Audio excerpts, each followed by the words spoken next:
Êxodo capítulo 26. Pendurarás o véu debaixo dos colchetes e trarás para lá a arca do testemunho para dentro do véu. O véu vos fará separação entre o santo lugar e o santo dos santos. Versículo 33.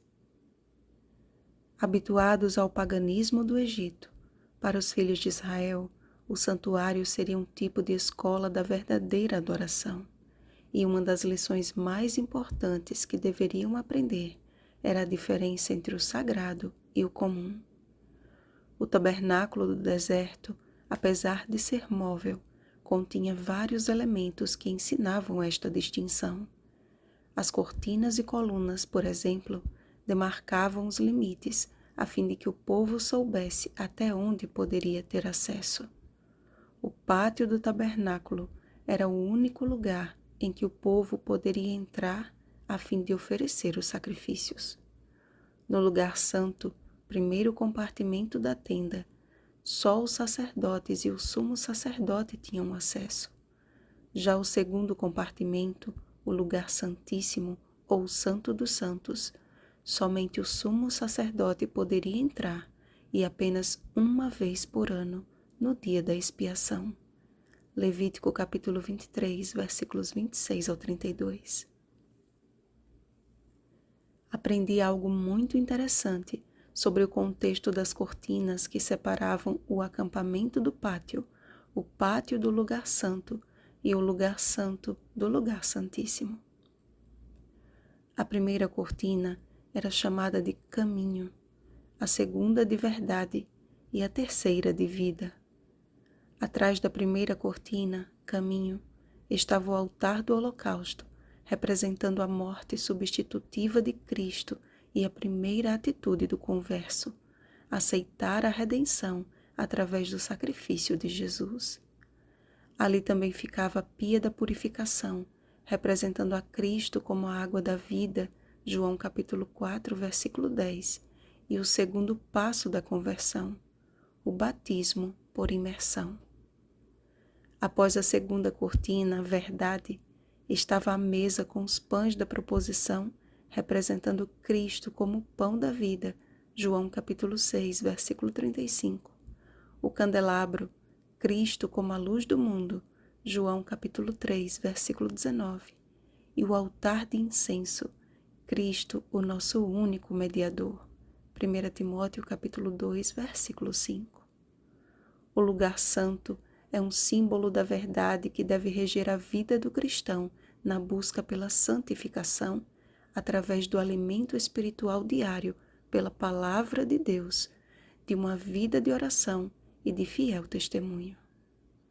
Atrás da terceira cortina, vida, mais conhecida como o véu do santuário, estava a arca da aliança e o propiciatório no lugar santíssimo. Ali era manifestada a Shekinah, a glória de Deus.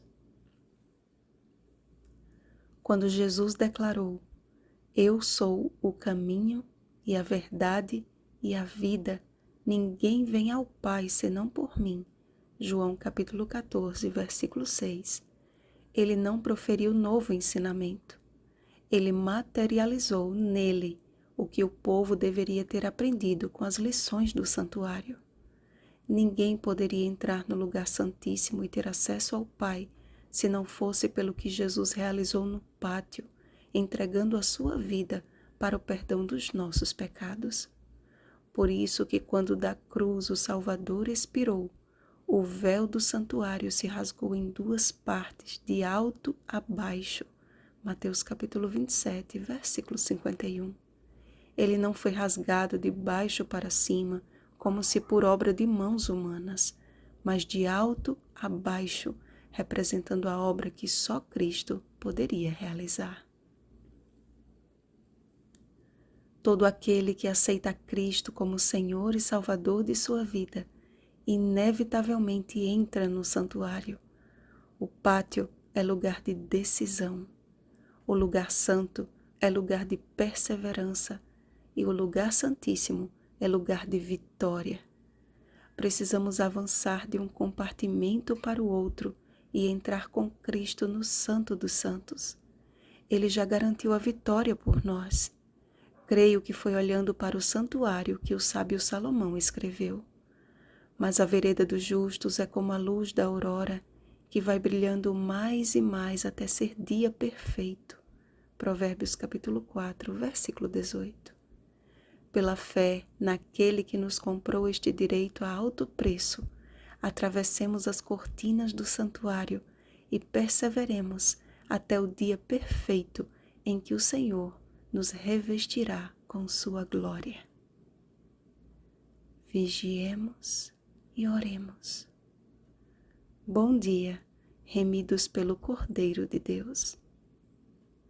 Oremos pelo batismo do Espírito Santo. Oremos uns pelos outros. Peço oração em especial por uma pequenina de Jesus, chamada Angeline, que está na UTI. Oremos pela restauração da saúde dela e por sua família. Rosana Garcia Barros.